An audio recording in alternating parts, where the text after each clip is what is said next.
Imagine discovering that the original ancient definition of the word sin had, well, absolutely nothing to do with being a bad person. Right. Like no moral failing, no wickedness, no permanent stain on your soul. Yeah, zero moral weight. Exactly. Imagine finding out that the ultimate sin, at least according to this massive stack of historical, theological, and philosophical sources we have today, is actually the fundamental belief that you possess free will. It completely shatters the foundation of how we operate in the modern world, doesn't it? I mean, we hold up free will and individual agency as the absolute pinnacle of human evolution. 100%. We build our laws, our economies, and literally our entire sense of self-worth around this idea that we are these independent captains steering our own ships. Right, the whole self-made concept. Exactly. But the sources we are diving into today suggest that this very belief, this clinging to agency, is actually the root of all human suffering. So if you are joining us today, you are a learner. You're someone who wants to peek behind the curtain of reality, you know. And today we are unpacking a truly mind-bending collection of materials. This really is massive. It's huge. We're bridging ancient ascetic philosophy, theology, linguistics, and even modern neurobiology.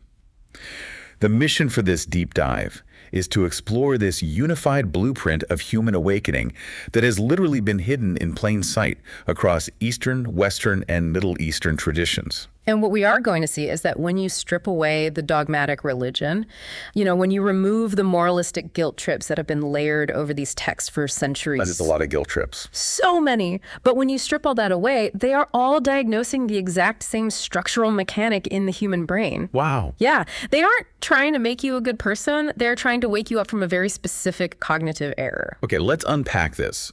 Because, if you had told me yesterday that sin just means believing I have free will, I would have thought you were speaking a different language entirely. Most people would, yeah. We really need to look at where this idea even comes from. And to do that, we are starting with a text that is both incredibly famous and yet completely sidelined by traditional institutions. All right. The Gospel of Thomas. Yes, the Gospel of Thomas. The Gospel of Thomas is arguably one of the most fascinating archaeological and spiritual discoveries of the entire 20th century. For sure. It was found in 1945, right? Yeah, 1945. It was buried in a jar near Nag Hammadi in Egypt. And it's basically a collection of 114 sayings attributed to Jesus. But it's really different from the ones we know. Oh, completely. What makes it so revolutionary, and frankly why it likely didn't make it into the canonical New Testament curated by the early Orthodox Church, is the ontology it presents. Of the fundamental nature of reality it describes. Exactly. It operates on a completely different frequency than Matthew, Mark, Luke, or John. Right, because in the canonical Gospels, the standard reading often presents this very clear hierarchy. There is a vast, unbridgeable gap between humanity and the divine. Yes, a very strict separation. Jesus is up there as the unique, untouchable Son of God, and we are down here just flawed, trying our best to follow the rules and earn our way back into his good graces. And that hierarchy is the absolute bedrock of Orthodox theology. But Thomas upends that entirely. How so? Well, in these hidden sayings, Jesus is not presented as an object of worship meant to remain permanently distinct from humanity. He doesn't act as a distant king. Okay. Instead, he is presented as an archetype. He's the blueprint of a fully awakened human being. And his entire purpose in this text is to point the listener back to their own identical divine origin. There are some very specific moments in Thomas that highlight this radical shift. Let's look at saying 13. It is such a brilliant scene. Oh, I love saying 13. Jesus pulls his disciples together and asks them, essentially, who am I like? Give me a comparison. Right. And Simon Peter gives the textbook religious answer. He says, you are like a righteous angel. Which is very standard. Right. And then Matthew chimes in and says, you are like a wise philosopher. So they are trying to categorize him using the existing frameworks of power and intellect. They are keeping him separate, placing him on a pedestal. But then Thomas answers. And he doesn't give a title at all. He says, Master, my mouth is entirely incapable of saying what you are like. And Jesus' reaction to that specific answer is the key to the whole text. He doesn't just praise Thomas, he actually elevates him. He levels the playing field. He does. He says, I am not your master. Because you have drunk, you have become intoxicated from the bubbling spring which I have measured out. That's such a wild thing to say. It is. Yeah. Jesus pulls Thomas aside. gives him 3 secret sayings, and elevates him to a state of absolute spiritual parity. In fact, the tradition surrounding this text refers to him as Didymus Judas Thomas. Which translates to the twin. Exactly, the twin. In this Gnostic framework, Thomas represents the spiritual twin, or the mirror image. Jesus is effectively saying, we share the exact same source. The boundary you perceive between us is an illusion. And that assimilation is stated so bluntly in saying 108. I mean, this is the one that really blew the doors off the traditional view for me when I was reading the sources. It's a heavy one. Jesus says, whoever drinks from my mouth will become like me.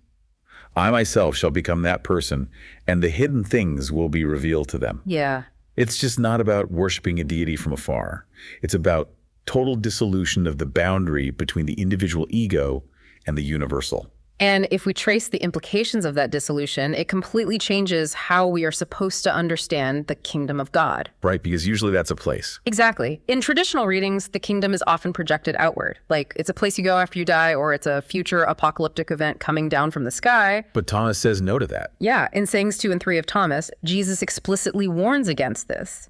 He says if your leaders say the kingdom is in the sky, well, the birds will get there first. Right. If they say it's in the sea, the fish will precede you. He brings it right back to the immediate present. Like he says, the kingdom is inside of you and it is outside of you. When you come to know yourselves, then you will become known and you will realize that it is you who are the sons of the living Father. It's an unperceived reality that is always present, just masked by our own lack of self-knowledge. Which brings us directly to this radical premise about sin. Yeah. If the kingdom is already here, and we are already part of it, what is keeping us from experiencing it? Right. This is where the linguistic history of the Greek New Testament becomes incredibly illuminating. Yeah. We have to look at the word hamartia. Hamartia, yeah. This is the word that has been translated as sin for 2 millennia. Yeah. And over centuries of translation and, cultural conditioning, we have loaded that word with immense moral weight. So much baggage. Exactly. We hear the word sin and we instantly think of malicious guilt, wickedness, a permanent stain on our moral character. But that's not what it meant. No, not at all. If you look at classical Greek, for instance, how Aristotle uses it in his Poetics to describe the tragic flaw of a hero, hamartia, does not mean evil. It comes from archery, doesn't it? It is an archery term. It literally translates to missing the mark. It denotes an error in judgment, a cognitive mistake, or a flawed perception of reality. Okay, wait, let's dig into this archery metaphor because I think we need to update it for the listener to really feel the impact of what you're saying here. Sure. If hamartia is missing the mark, it is not that you are a fundamentally bad archer with evil intentions. It's not even that you have bad aim. Right. It's more like, okay, imagine you're wearing a virtual reality headset. Okay, a VR headset. You draw the bow back with perfect form. Your breathing is totally steady. Your release is flawless, and you hit the bullseye of a digital dragon. I like this. But you are actually standing in an empty living room. You are executing perfect agency within an entirely hallucinated framework. That is a phenomenal way to visualize it. I mean, you are exerting all this immense effort, totally convinced of your own agency, your own targets, your own successes and failures, but your fundamental perception of reality is just warped. You're interacting with a hallucination. Exactly. So what is the hallucination? Let's connect hamartia back to the concept of free will and the canonical Jesus. Okay. In the Gospel of John, chapter 5, verse 19, Jesus makes this staggering claim about his own agency. He says, "The Son can do nothing by himself. He can only do what he sees his Father doing." The Son can do nothing by himself. That is such a mathematically precise statement of non-volitional actions. It really is. He isn't saying, I have free will, but I choose to align it with God. He is explicitly emptying himself of any personal authorship whatsoever. He's just describing an operating system where the localized ego is absent. He is a transparent conduit for a larger universal current. Right. So if Jesus exemplifies the ultimate awakened state, the state without hamartia, and that state is characterized by the complete absence of independent volition. Then what we call free will is the VR headset. Exactly. Which means the sin, the ultimate missing of the mark, is the localized ego treating itself as a standalone God. It's the brain claiming personal authorship over thoughts, actions, and desires. Yes. Claiming, I chose this, I did this all by myself, I am the originator of this outcome, is the actual cognitive error. It radically redefines independent agency. We are taught to view our fierce independence as the absolute triumph of human development. American culture especially thrives on that. Oh, completely.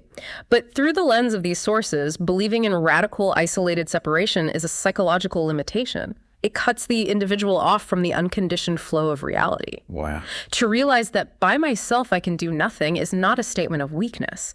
It is the cure for the hallucination. I want to push back on this a bit, though, or at least pivot. Because if this cognitive error, this illusion of the separate independent self that we are calling the VR headset, is truly a structural mechanic of the human brain, well, it shouldn't just be isolated to first century Middle Eastern texts. That's a very fair point. Right, like if this is a universal human problem, we should see it diagnosed across completely different cultures in different eras using completely different vocabularies. And that is exactly what makes this stack of sources so compelling. When we strip away the specific cultural robes, we see global traditions diagnosing this exact same psychological bottleneck. So where else do we see it? Well, if we travel east, for instance, we find the exact same architecture of surrender in Taoism. Okay, I buy that an Eastern philosophy like Taoism embraces this, like go with the flow idea. The Tao Te Ching is famous for it. Let's look at chapter 48, which the sources highlight. Yeah, chapter 48 is key. In it, Lao Tzu discusses the core Taoist principle of Wu Wei. Wu Wei. Yes. This is often translated as non-action or effortless action. Lao Tzu writes that in the pursuit of learning, every day something is acquired. But in the pursuit of the Tao, every day something is dropped. Something is dropped. Right. Less and less is done until non-action is achieved. He notes that the ordinary person is constantly forcing reality, trying to micromanage the world through their separate ego, and as a result, they leave many things undone. There is constant friction. Constant. But the master, practicing Wu Wei, does nothing, yet leaves nothing undone. So how does that actually look in reality? Because doing nothing and leaving nothing undone sounds like a riddle. Give me a real-world scenario of Wu Wei. Okay, think about a highly trained jazz musician improvising on stage, or an Olympic athlete in the middle of a flow state. Okay, I can picture that. If the jazz pianist suddenly stops and thinks, okay, I need to move my left ring finger to the E-flat key right now to impress the audience, what happens? They stumble, the rhythm breaks, the magic dies instantly because the I got in the way. Exactly. The conscious separate ego tries to claim authorship of the music, and it creates friction. So Wu Wei's getting out of the way. Wu Wei is the state where the pianist steps completely out of the way. The music plays the musician. The resistance of the individual ego drops to zero, and the universal flow, the Tao, takes over. Wow. It is the exact same psychological mechanic as Jesus saying, by myself I can do nothing. The void of personal agency. Okay, so we have this in the Middle East, we have it in ancient China. What about the Islamic world? We see it profoundly in Islamic mysticism, specifically in Sufism. Sufism. Yeah, Sufism developed some of the most uncompromising, beautiful, technical vocabulary for this entire process. They use the concepts of fana and baka. Fana and baka. Yeah. So if my ego dissolves, do I just become a blank zombie? How did the Sufis reconcile losing the self with still being an active participant in society? That is the brilliance of these two terms. Fana literally means extinction or vanishing. Extinction, that sounds intense. It is. It is the absolute annihilation of the nafs, which is the Arabic term for the false, separate ego. It is the state where all personal claims of authorship, all illusions of isolated agency, completely dissolve into the divine reality. The Sufi poets often describe it as a single drop of water finally falling back into the vast ocean. So the drop ceases to exist as a separate entity. Right. But the water itself isn't destroyed. I see. And that is where baka comes in. Baka means subsistence or permanence in the divine. Once the false separate self is extinguished in the ocean of fana, the person remains, but they now subsist entirely through the divine. So you still walk, you still talk, you still buy groceries, but the ghost in the machine is gone. Exactly. You're acting, but the separate ego isn't claiming ownership of the action. Rumi wrote about this constantly, didn't he? Like being played like a reed flute by the breath of the universe. Yes. The flute doesn't congratulate itself for the melody. That's beautiful. Now, this raises a crucial question. We've looked at Eastern and Islamic traditions, which we often associate with mysticism anyway. But what about traditions heavily rooted in law, rules, and individual moral judgment? Do we see this in Judaism? Which is built so heavily on the covenant, on human responsibility and choice. The answer is a resounding yes. specifically when we look at Jewish mysticism in Kabbalah, and particularly in Hasidic philosophy. We find the doctrine of bitul hayesh. Bitul hayesh. What is the literal translation of that? It means the nullification of somethingness. Nullification of somethingness. Okay. In this framework, yesh is the everyday illusion of the ego. It is the palpable, heavy feeling of being an independent, self-authoring, separate entity. You feel like a something. Right. Bitul is the conscious undoing of that illusion, the realization of ayin, which means nothingness, and that nothingness is equated with divinity. The sources mention a very specific term here regarding a shell. Yes, kelpat noga. Kelpat noga. In Kabbalistic psychology, the divine light is often described as being concealed by husks or shells, the kelpat. Kelpat noga is a specific kind of translucent shell. It's the egoic narrative that claims independent power. Do they have an example of what that looks like? The classic scriptural example used to explain this is from Deuteronomy. It's when a person says in their heart, "My power and the might of my hand gathered this wealth." Oh, so it's the self-made billionaire mentality. It's standing on top of the mountain and saying, I built this empire all by myself. Precisely. Believing in absolute isolated free will is the ultimate husk. It wraps the divine spark in a layer of isolation. It is the hamarshi again, the missed mark. But how do they practice this nullification? Did they just go sit in a cave somewhere? No, and this echoes the Sufi concept of baka. Kabbalah frames the lived experience of this realization as a rhythm. They call it ratso vishav, running and returning. Running and returning. Ratso is the ecstatic running toward the infinite. It's the dissolution of the ego into nothingness, but you cannot stay there. Right, you have a life to live. Exactly. Shav is the returning to the everyday world of action. But the crucial difference is when you return, you are a transparent vessel. You aren't forcing outcomes anymore. You are an open conduit for the divine flow to enter the physical world. This is so remarkably consistent. We've hit ancient Christianity, Taoism, Sufism, Kabbalah, but let's bring it to Western Christianity, because mainstream Western Christianity is so deeply entrenched in the idea of free will, sin, and individual salvation. Very much so. How does this architecture of surrender show up there? To see it clearly, we have to look at Meister Eckhart. Pastor Eckhart. He was a 14th century German Dominican theologian and mystic, and frankly, one of the most radical thinkers in Western history. Okay. He takes the esoteric seeds from the Gospel of Thomas and brings them to full, uncompromising bloom. And, well, it got him into massive trouble. He was investigated by the Inquisition, right? It was. The church recognized how dangerous his ideas were to the institutional hierarchy. Eckhart's central imperative was a concept called Gelassenheit. Which means letting be or yielding. Yes.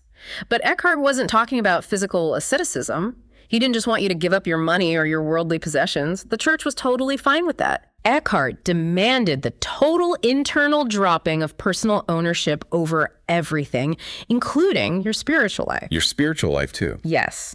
He said you must be entirely stripped of your own will. In one of his most famous sermons, he pushes this to the absolute limit. He calls for Abgeschiedenheit, which translates to profound detachment or poverty of spirit. Poverty of spirit, meaning what exactly? He argued that to truly be poor in spirit, you must be as empty of your own will, your own desires, and your own knowledge as you were before you were even created. Wow. He said that if you possess a will that says, I want to do God's will, you are still trapped. Wait, hold on. Even wanting to do God's will is a trap? According to Eckhart, yes. Because who is the I that wants to do it? It's the ego. It's the separate self trying to claim the spiritual victory. As long as there is an I that is distinct from God, trying to please God, you are maintaining the illusion of separation. You are still aiming at the VR dragon. That is incredibly radical. He's saying you have to be so utterly empty of your own agenda that you are literally a blank slate, a transparent window for reality to move through. He talked a lot about the birth of the Logos, the word in the soul, didn't he? He did. He argued that the historical birth of Jesus in Bethlehem was secondary.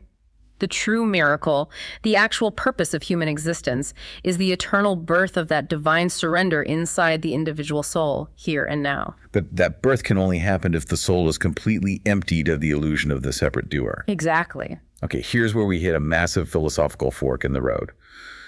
All these traditions, early Christianity, Sufism, Kabbalah, Meister Eckhart, they all frame this process in relational terms. You are surrendering your false will to a higher power. you are yielding to God or the Tao or the infinite. Right, there's a relationship there. But doesn't Eastern philosophy, specifically Advaita Vedanta and Buddhism, take a completely different, almost brutal shortcut here? They absolutely do. If the relational traditions are about surrendering the self, Advaita Vedanta and Buddhism take the ontological shortcut. The ontological shortcut. Yeah, they approach this not through devotion or yielding to a deity, but through razor-sharp, uncompromising logic about the nature of reality itself. So no God figure necessarily. Right. Let's start with Advaita Vedanta, which translates to non-dualism. So no separation whatsoever, no me and God. Correct. In Advaita, the root of all human suffering is a concept called kartritva abhimana. Kartritva abhimana, the false identification as the doer, the karta. Yes. The ordinary human ego looks at the body and the mind and says, I am thinking these thoughts, I am feeling these feelings, I am making these choices. Which seems obvious to us. It does, but Advaita says this is a total category error. It's a hallucination. The ego, which they call ahamkara, literally the I maker, is a psychological phantom. A phantom. It's a localized knot of consciousness that is trapped in Maya or illusion. It's like a character in a dream who suddenly believes it is the one writing the script of the dream. Precisely. In Advaita, the true self, the Atman, is never a doer. It is never an agent. It is merely the silent witnessing mirror in which the actions of the body and mind appear. It just watches. Yes. When the illusion of the separate doer finally drops, you reach Jivan Mukti liberation while living. You still eat, you still sleep, you still act in the world, but there is absolutely no separate I pulling the levers. The mechanism is just running on its own. And Buddhism takes it even a step further with the concept of anatta, or non-self. Yes, and this is where it gets highly analytical. Buddhism doesn't say you need to surrender the separate self to God. It says the separate self never existed in the first place. Like it was never there. Never. If you look closely at the mind, if you really break down your moment-to-moment experience, you don't find a central commander. You just find the 5 aggregates, the skandhas. The skandhas. Break those down for me. They are form, sensation. Wait, so like physical sensations. Exactly, physical sensations. Then you have perception, mental formations, and finally, consciousness itself. They are just shifting streams of data. Just data. A thought arises, a feeling happens, a physical sensation occurs.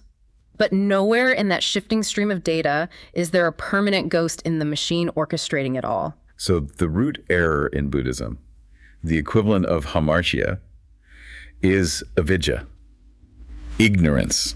The ignorance of looking at a flowing river of sensations and mistakenly labeling it me. There is suffering, but no one who suffers. Deeds are done, but there is no doer. That is one of the most famous summaries of the Buddhist realization. No, wait. Stop right there. I have to push back on this because when I hear there is no doer, part of me feels a sense of relief. Relief. Yeah, like, wow, I can put down the immense crushing burden of having to engineer every aspect of my reality. I'm not a bad captain steering the ship wrong. There just isn't a captain. Right. But another part of me, maybe the loudest part of me, hears that and is terrified. Wait, relief? If I don't exist, who is feeling the relief? That sounds like annihilation. I don't want to not exist. And that terror you are describing is the exact immune response of the ego. It is the VR headset fighting to stay on your head. When we hear, you don't exist, the mind instantly imagines a black void, a state of deadness, or zombification. Yeah, that's what I picture. But the sources are very clear. You don't lose consciousness, you don't lose the richness of life, the taste of food, or the capacity to love. What you lose is the knot of tension. The friction. You lose the exhausting, contracted hallucination that you are separate from the flow of life. But this introduces a massive paradox, a giant catch-22 that I think traps almost everyone who explores these ideas. Because if the ego is a hallucination that doesn't really exist, or if the ego is the thing that needs to be surrendered, how do we do it? That's the million-dollar question. How can the ego possibly kill itself? This is the ultimate spiritual trap. The separate self cannot commit suicide. Think about the mechanical logic of it. Okay. Any attempt by the ego to surrender, to let go, to meditate perfectly, or to annihilate itself is just the ego wearing a highly sophisticated spiritual disguise. Oh. It's the ego smuggling its own agency through the back door, whispering, "Look at me. Look how incredibly well I am surrendering my free will." It's a parasitic loop. You cannot use the conceptual I to fight the conceptual I. Yeah. It's like trying to bite your own teeth or trying to pick yourself up by your own shoelaces. You literally cannot do it. No, you can't. The tool you are using, the analytical striving mind, is the very thing you are trying to dismantle. Exactly. Whenever a seeker says, I need to exercise my free will to surrender my free will, they are invoking and strengthening the very illusion they are trying to destroy. You cannot use the fiction to dissolve the fiction. So if we can't logic our way out of this, Yeah. and we can't willpower our way out of it because both logic and willpower are just the ego flexing its muscles, what on earth do we do? The sources point to a very specific, deeply uncomfortable mechanism here. Which is? Sheer, unadulterated exhaustion. Let's talk about Zen Buddhism because they have practically engineered a science out of this frustration. Zen Buddhism is brilliant because it recognizes this parasitic loop immediately, doesn't it? It does. Zen masters know that if they give you a philosophy to study, your ego will just consume it and feel smarter. So they don't reason with the intellect. I'll give you a textbook. No, they deliberately drive the intellect into a corner until the engine literally stalls out and breaks. This is the entire purpose of the koan. The famous Zen riddles, like, what is the sound of one hand clapping? Or, what was your original face before your parents were born? Right. And it's crucial to understand that these are not riddles with a clever punchline. You aren't supposed to figure out a witty answer. So what are they? They are designed as intellectual gridlock. When a Zen master gives a koan to a student, the analytical mind does what it does best. It analyzes, it strains, it reads books, it tries to exercise its free will and its agency to solve the puzzle and win the approval of the master. It wants to win. But the puzzle is a carefully designed trap. The mind just beats its head against the brick wall of the paradox. For months, sometimes for years, the student tries every angle. They try logic, they try poetry, they try silence, and every time the master rejects it. That sounds infuriating. It is, until finally the student exhausts their entire arsenal of agency. Every strategy of the doer fails completely. And eventually you reach a tipping point of sheer cognitive exhaustion where the intellect collapses. The ego gives up. The ego realizes on a visceral level, I cannot do this. I am completely, utterly helpless. And that moment of absolute crushing defeat, that's actually the ignition point. Yes, that is the gateway to Kensho or Satori, the sudden awakening. The separate, striving I collapses under the weight of its own absurdity. Wow. The artificial barrier drops because it's too exhausted to maintain itself, and reality just floods in. Even the physical practice of zazen, the seated Zen meditation, follows this arc. How so? You sit there trying to meditate correctly, trying to force your mind to be quiet until you finally realize that the one trying to force the quiet mind is the noise. The struggle itself burns away the illusion of the self until there is nothing left to do the struggling. Exactly. Now, consider the implications of this. We see this exact same mechanism of utter exhaustion, defeat, and surrender at the very core of the Christian narrative, don't we? Let's look at the Synoptic Gospels. It is the emotional climax of the entire narrative. If John 5.19, the Son can do nothing by himself, is the clean theological statement of non-agency, the Synoptic Gospels, Matthew, Mark, and Luke, show us the agonizing psychological breaking point required to get there. The Garden of Gethsemane. Yes. The most striking example is Jesus at the Garden of Gethsemane right before the crucifixion. He is sweating blood. He is in agony. And in Matthew 26.39, he prays, "My Father, if it is possible, may this cup be taken from me, yet not as I will, but as you will." This is the ultimate confrontation of the ego, the human instinct for self-preservation, the biological separate ego desperately desiring to avoid pain and death is brought to the absolute brink. The very edge. It explicitly confronts the erasure of separate volition. The breakthrough of the awakened state, the yielding, isn't a lack of fear. It is the complete, terrifying yielding of personal agency to the whole. Not what I will, but what you will. The separate I is surrendered in the fire of extreme distress. And he demands this exact psychological death of his followers, too. In Mark 8, he says, "Whoever would save his life will lose it, but whoever loses his life will save it." Saving your life means clinging to that isolated free will, that VR headset. Losing it is the psychological death of the separate doer. And if we want to see what that psychological death looks like in real time, no one writes about the agony of this process better than Paul the Apostle. Paul gives us the ultimate forensic description of the split-brain ego in Romans 7. I love this passage because it sounds like a man losing his mind. He writes, "For what I want to do, I do not do, but what I hate, I do. As it is no longer I myself who do it, but is sin living in me? It's so visceral. It's like he's watching himself operate on autopilot, realizing to his absolute horror that he has no actual control over the steering wheel. He is experiencing the collapse of the illusion of free will. He is realizing that the separate ego is completely powerless to steer itself through sheer willpower. Right. It's the realization of hamartia, the sin, the error, is the operating system itself, which leads directly to his famous declaration in Galatians 2:9, I have been crucified with Christ and I no longer live, but Christ lives in me. I no longer live. The psychological entity known as I, the separate doer, has been executed. Exactly. And in Philippians 2, he strips the ego of its absolute final stronghold. He tells them to work out their salvation with fear and trembling. For it is God who works in you to will and to act in order to fulfill his good purpose. God is the sole author of not just the action, but even the impulse to choose. The free will is entirely dismantled. The intellect just collapses under the absurdity of trying to control itself. So this brings us to a massive pivot point in our deep dive today. If we can't logic our way into this state, and if all these ancient texts from Zen koans to the Apostle Paul point to a kind of agonizing cognitive collapse, what is physically happening in our biology? What happens in our brains when the intellect hits that wall of total exhaustion and the ego gives up? This is where the synthesis gets incredibly exciting because it brings us out of theology and directly into the realm of modern neuroscience. Specifically, we have to look at the mechanisms of predictive processing and neuroplasticity. Okay, we need to break this down carefully.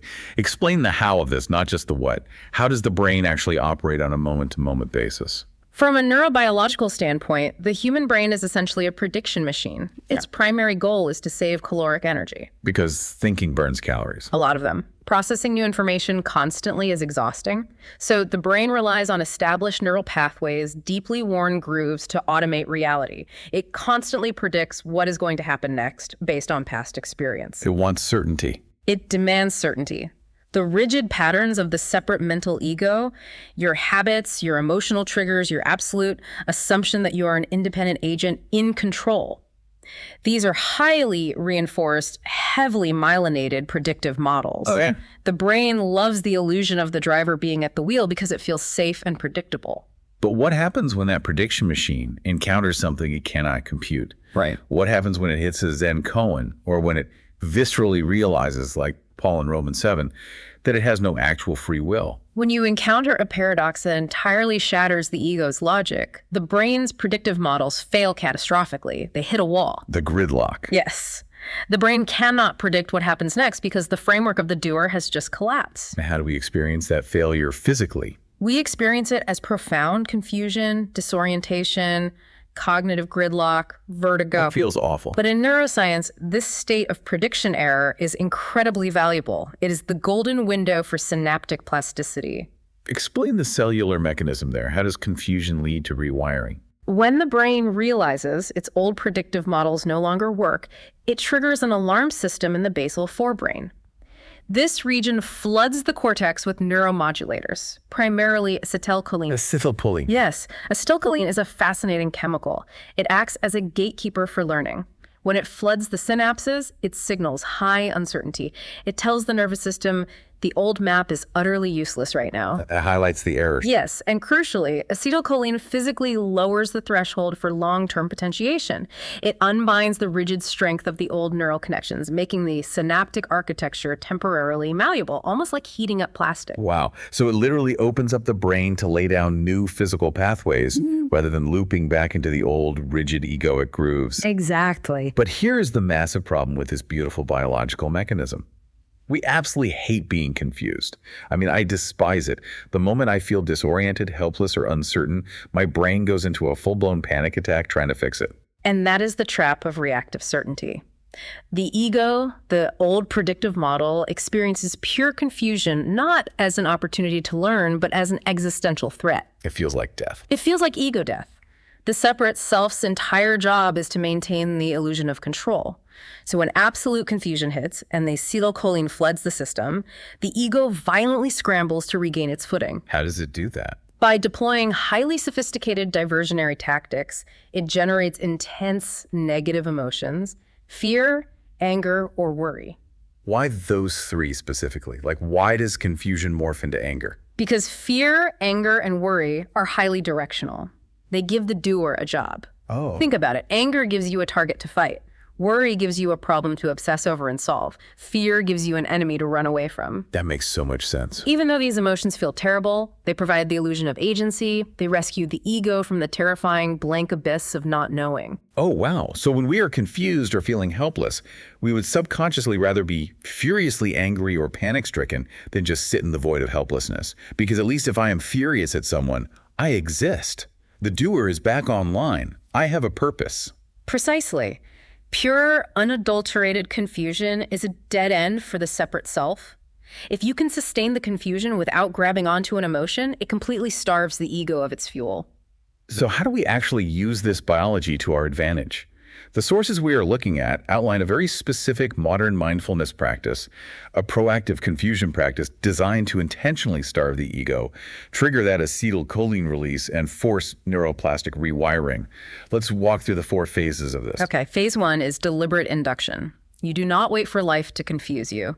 You proactively invite the paradox. You sit down in a quiet space and you intentionally ask your brain an unsolvable question. You give yourself a go-in. You ask, who is the one trying to surrender right now? Or you hold 2 contradictory thoughts together. I have absolutely 0 free will, yet here I am making a choice. You let the analytical intellect lunge for an answer until it hits the wall and stalls out. Which immediately leads to phase 2, somatic mapping. As soon as the cognitive gridlock hits, your nervous system will flash an alert. The ego will try to escape the void. You have to meticulously locate the physical escape hatches in your body. You feel that hot, tight knot forming in your chest. It's worry trying to boot up. Or your jaw clenches and your shoulders tense. That's anger trying to give you a target. Or you get this overwhelming, itchy urge to just reach for your phone and check your email. That's avoidance. Yes, distraction. The key in phase 2 is not to judge or fix those feelings, but just to map them. Watch the mind try to flee the blank space. And then you enter phase 3, total immersion. This is the crucible. This is Gethsemane. Instead of taking the escape hatch, instead of picking up the phone or feeding the anger, you lean directly into the physical discomfort of the confusion. This is where we use the metaphor of dropping the oars. Yeah. Imagine you are in a tiny rowboat spinning in a chaotic whirlpool. That's a great image. Every biological instinct you have screams at you to grab the oars and paddle furiously to generate a decision, to formulate a worry, to create a narrative about whose fault this is. Phase 3 is intentionally taking your hands off the oars. You lean into the vertigo. You let the mental static roar. You treat that awful, sinking feeling of disorientation not as a malfunction, but as the literal physical sensation of your brain's old predictive loops breaking down under the acetylcholine. You are feeling yourself rewire. Which culminates in phase 4, yielding. If you can sit in that unnameable static long enough without grabbing an oar, the nervous system exhausts its panic response. The storm passes. The frantic need for an answer, the need for the doer to take control, simply drops away from exhaustion. And what usually follows is a profound, quiet spaciousness. You rest in the aftermath. The scaffolding of the ego has temporarily collapsed, and you are just pure awareness. Now, for those listening who don't have time to sit on a meditation cushion for 35 minutes to induce this state, there is a micro practice you can do in the messy reality of daily life. Let's walk through a highly relatable scenario to see how this works. Let's call this the drop the oars micro practice. We need friction to practice this, and daily life provides endless friction. Okay, let's set the scene. You are sitting at your desk. You receive an email from your boss or a coworker, and it is incredibly passive-aggressive. We've all been there. It unfairly blames you for a project delay. Immediately, your heart rate spikes. You feel a flush of heat in your face. Step 1 of the micro practice is the speed bump. You have to catch the ego's scramble for control in real time. You feel that desperate, frantic urge to immediately hit reply, to type out a furious defense, to list all the reasons they are wrong. You pause. You don't type. You inwardly label it. There is the ego scrambling for control. There is the doer needing to assert its existence. Step 2, the dead end. You intentionally embrace the fog. You step away from the keyboard and you say to yourself, I do not know how to fix this and I do not need to know right now. You intentionally block the directional emotion of anger. Right. You let the physical sinking feeling of helplessness and confusion settle in instead of fighting it with a furious narrative. Step 3, somatic yield. You sit in your desk chair and you take one slow, deep breath straight into that hot, tight feeling in your chest. You treat that extreme discomfort not as an emergency, but as the physical feeling of your brain rewiring in real time. That's the acetylcholine at work. You take your hands off the keyboard, literally dropping the oars, and you let the moment hang completely unresolved. It's a radical inversion of how we normally operate. You are using the infuriating friction of an office email to dismantle the illusion of the separate self. You are starving the ego in real time. But this brings up a massive, deeply philosophical pushback. And we really have to address this, because if this separate ego, this illusion of free will, is just the ultimate error, this hamartia causing all this immense suffering, this neurobiological panic, this constant need to defend ourselves against passive-aggressive emails, Yeah. why on earth did human evolution build it into us in the first place? It is the most important question of all. Why did nature program us to be so miserably confused? Right. If the goal is just to be one with the universe, why didn't evolution just leave us as blissful, unthinking, single-celled organisms? The sources provide an extraordinary evolutionary perspective here that completely reframes the theology of the fall of man. It changes it from a tragedy into a developmental necessity. Okay, play this on us. From a developmental biology standpoint, primitive consciousness, think of early hominids or animals in the wild, is largely non-dual. Okay. It is an unconscious unity. An animal does not sit around agonizing over its past mistakes or worrying about its career trajectory. It merges seamlessly with its environment and its instinctual drive. It just is. Yes. But for nature to develop complex abstract reasoning, long-term planning, tool building, and moral agency, it had to construct a boundary. It had to build an I function. It had to draw a sharp, agonizing line between self and other. Exactly. And to make that new, highly complex I function operate effectively, nature had to equip it with an incredibly powerful operating illusion: free will. The intense, subjective feeling of being an autonomous agent steering the ship. Yes. Without that visceral illusion, the early human brain wouldn't invest the immense, expensive caloric energy required to plan for the winter, to invent language, or to protect its specific tribe. The separate self, the VR headset, had to be glued to our faces for us to survive, build civilizations, and evolve. Yes. And in this light, the myth of the fall of man in Genesis, the eating from the tree of the knowledge of good and evil, is not a cosmic crime that ruined humanity. It is the brilliant mythic representation of human individuation. Think about that. The Garden of Eden represents that pre-egoic state of unconscious unity, pure instinct. There was no separate self, no agonizing free will, but there was also no self-awareness. Yeah. You were one with nature, but you didn't know you were one with nature. Eating the apple was the biological birth of dualistic thinking. It was the exact moment the separate ego boots up, realizes it is naked, isolated, and vulnerable, and steps out of the collective whole. Wow. It was a necessary, albeit painful, alienation. You cannot evolve a conscious, reflective relationship with the universe unless you first step outside of it as a seemingly separate observer. This is the scaffolding metaphor. This is the concept from the text that finally tied this entire massive theory together for me. Walk us through it. Okay, the illusion of free will, the separate ego, is exactly like the scaffolding required to build a massive skyscraper. Right. You absolutely need the scaffolding for the construction phase. Without that rigid, temporary framework, the building cannot rise off the ground. The ego was the evolutionary scaffolding that allowed human consciousness to complexify, to build cities, to split the atom, and to mature. But what happens if you leave the scaffolding up forever, long after the building is fundamentally complete? The building remains unfinished. It looks cluttered.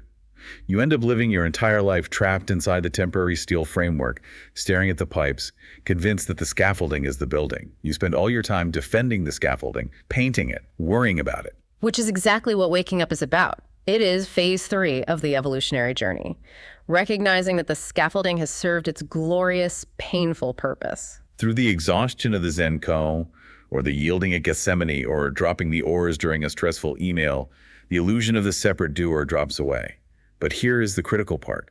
You don't regress back to being an unthinking animal in the Garden of Eden. Right. You don't lose the skyscraper. Exactly. You retain all the highly evolved conscious awareness, the language, the empathy, the complex reasoning, but you drop the defensive, clutching, isolated ego.